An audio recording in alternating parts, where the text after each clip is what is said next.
அரையாண்டு தேர்வில் பிட் அடித்ததால் பள்ளி நிர்வாகம் மாணவியை கண்டித்து பள்ளியில் அனுமதிக்க மறுப்பு. மனமுடைந்த பள்ளி மாணவி அவரது இல்லத்தில் தூக்கிட்டு தற்கொலை. தனது மகள் இறப்பிற்கு நியாயம் கேட்டு இறந்த மாணவியின் உடலை வாங்க மறுத்து பெற்றோர் மற்றும் உறவினர்கள் பள்ளியில் ஒன்று திரண்டு வாக்குவாதம். பள்ளி வளாகத்தில் போலீசார் குவிப்பு, பதட்டம்.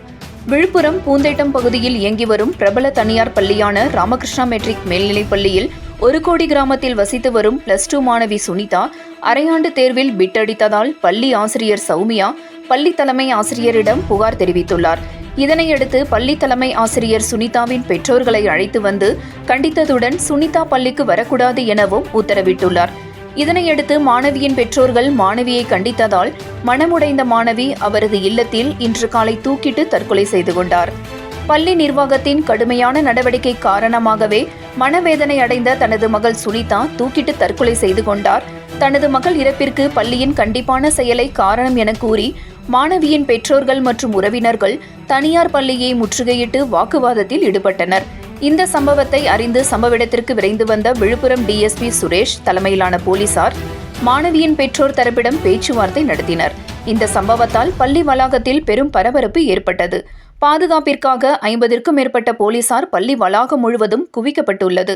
தங்களது மகள் இறப்பிற்கு நியாயம் கிடைக்கும் வரை முண்டியம்பாக்கம் அரசு மருத்துவக் கல்லூரி மருத்துவமனையில் உள்ள தனது மகளின் உடலை வாங்க மாட்டோம் எனவும் பெற்றோர்கள் தரப்பில் கூறப்பட்டுள்ளது.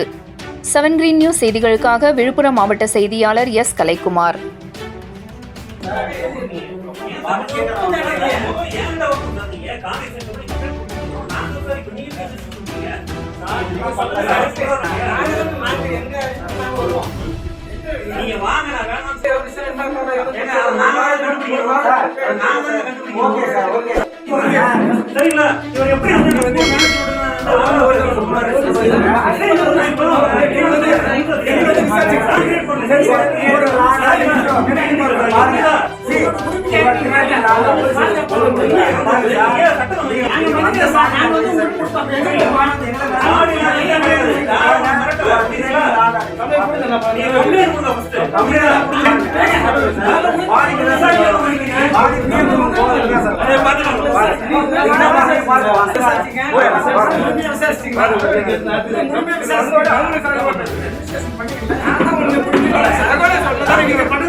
பப்ளிக் எல்லாரும் நான் வெளியே போட்டோம். மேனேஜ்மெண்டோட பிஹேவியர் சரி கிடையாது.